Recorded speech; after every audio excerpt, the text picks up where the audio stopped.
Hello friends, നമ്മുടെ പുതിയ വീഡിയോയിലേക്ക് എല്ലാവർക്കും സ്വാഗതം. ഞാൻ ലക്ഷ്മി. എല്ലാവരും സുഖമായിട്ടിരിക്കണമെന്ന് വിശ്വസിക്കുന്നു.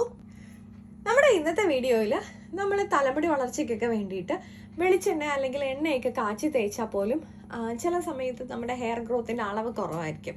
അപ്പോൾ അതിന് വേണ്ടിയിട്ട് ഈ ഒരു ജ്യൂസ് കഴിച്ചു കഴിഞ്ഞാൽ നമ്മൾ ഡെയിലി ഇൻക്ലൂഡ് ചെയ്ത് കഴിഞ്ഞാൽ നമ്മുടെ ഹെയർ ഗ്രോത്ത് നല്ല രീതിക്ക് നമുക്ക് കൂട്ടിയെടുക്കാൻ പറ്റും.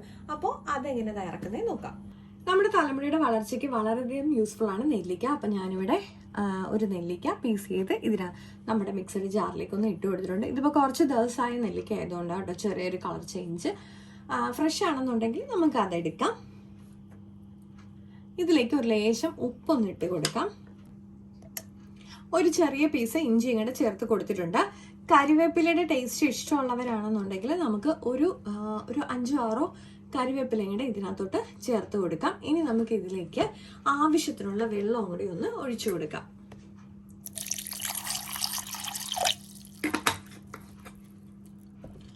നമുക്ക് ഈ വെള്ളത്തിന് പകരം തൈര് ചേർക്കണമെന്നുണ്ടെങ്കിൽ അത് വേണമെന്നുണ്ടെങ്കിലും ചേർത്ത് കൊടുക്കാം.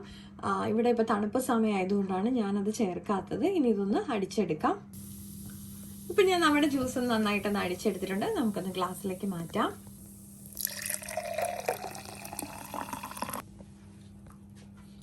അപ്പം നമ്മുടെ ഹെൽത്തി ആയിട്ടുള്ള നെല്ലിക്ക ജ്യൂസ് ഇവിടെ തയ്യാറായിട്ടുണ്ട്. അപ്പോൾ നമ്മൾ ഡെയിലി ഇത് കുടിക്കുന്നത് നമ്മുടെ തലമുടിയുടെ വളർച്ചയ്ക്ക് വളരെയധികം യൂസ്ഫുൾ ആണ്.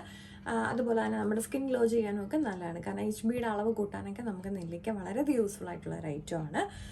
അപ്പം നമ്മുടെ ഇന്നത്തെ വീഡിയോ ഇഷ്ടപ്പെട്ടിട്ടുണ്ടെങ്കിൽ ലൈക്ക് ചെയ്യാനും ഷെയർ ചെയ്യാനും കമൻറ്റ് ചെയ്യാനും മറക്കല്ലേ. അതുപോലെ തന്നെ നമ്മുടെ ചാനലിൽ ഹെയർ ഗ്രോത്തിനുള്ള കറി ലീഫിൻ്റെ ചട്നിയുടെ വീഡിയോ ഇട്ടിട്ടുണ്ട്.